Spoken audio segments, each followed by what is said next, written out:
People have used clothing as a means of self-expression as long as we've been wearing it. For millennia, textiles have been a means of displaying wealth and status, but exactly how clothing and other adornments signal wealth has varied across time and culture. Today we will be exploring how dress served to indicate wealth and status during the Viking period, based off of extant garments found in graves throughout the Norse world. Some context is necessary when it comes to understanding historical Norse dress from the Viking period. First is that there are very few extant garments from this period. The natural fiber fabrics worn at the time break down over time much faster than artifacts such as jewelry, tools, or weapons. In Iceland, for example, Viking Age organic materials are rarely preserved due to their fragile nature, acidic volcanic soils, intense freeze and thaw cycles, and disturbances from erosion and wind. This also means that very few intact, complete garments from this period of Scandinavian history have been discovered. Interestingly, fabric fragments are often found in contact with metal in graves, since metal salts help to preserve the fabric from breaking down. However, because women of the time wore brooches in their clothing, which they were buried with, female Viking attire is disproportionately represented in the historical record. With that out of the way, let's move on to the basics of Norse dress during the Viking period. Linen and wool were the most common materials used for clothing by the Norse, but fur and silk have even been found in graves. Viking Age Scandinavian women typically wore long garments consisting of a serk, a long linen shift with long sleeves, fastened at the neck with a brooch, and over top of the serk was a woolen pinafore known as a smokker. Paired oval brooches were then worn on the chest and fastened the smokker. The oval brooches are one of the most gendered items in the Norse wardrobe and are ubiquitous with female graves. Additionally, a string of decorative beads were often hung from the two oval brooches, along with small useful implements such as scissors, knives, or keys, similar to a chatelaine or a keyring. Over top of the shift and pinafore, women wore a leather belt, which often had purses hanging off of it to store regularly used objects. For men, the standard was a tunic, trousers, and a cloak, but little else is known on account of the lack of surviving textiles. Overall, the styles of clothing were pretty similar across the Norse world, from Norway to Iceland. What differentiated people within Norse society came down to subtler details and the material quality over substantial variation in style and silhouette, which we will now examine. There is evidence to suggest that fabrics were imported into and throughout the Viking world. The majority of graves found in the Viking period have few or no goods inside, but a few well-preserved burials found have shed light on the differences between classes in the Viking period.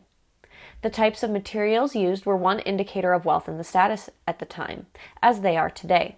There are several instances of Viking burials with silk or silk-lined garments that have been found.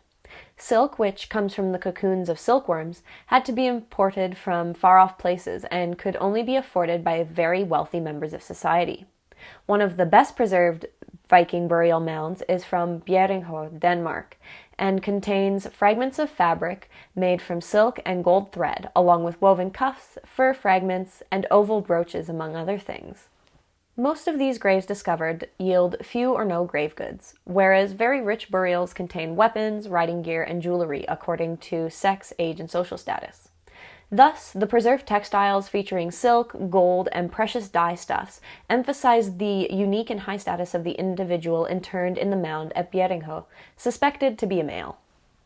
The status of the man at Bjerringhøj is shown through the elaborate embroidery and expensive fabrics they were buried in. Researchers note that the burial site stands in sharp contrast to other Danish burial sites, where wool is the primary material found. There is also research elsewhere in Europe that shows that silver and gold thread in fabrics and as gilding over brooches were found throughout the Viking world.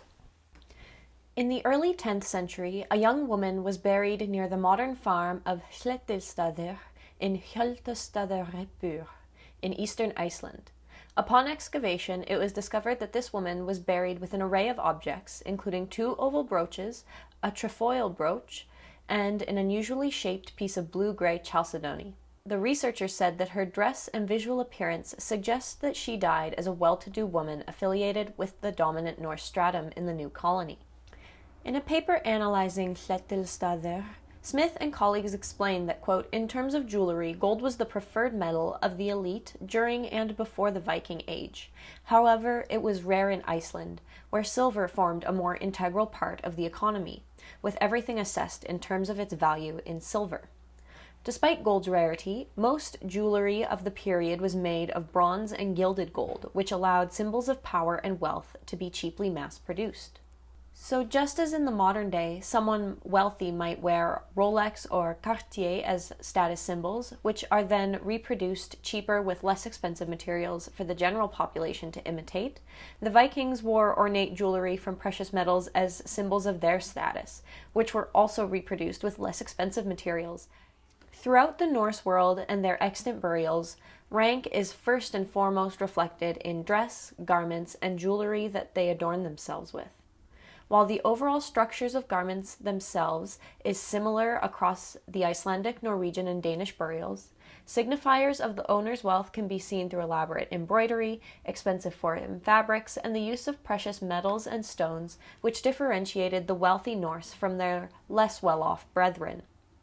What can also be observed is those less well-off attempting to appropriate symbols of wealth for themselves through less expensive reproductions such as gold-gilded or silver-gilded brass brooches instead of pure gold brooches. Fashion during the Viking period, just as it does today, signified power, wealth, and status within society.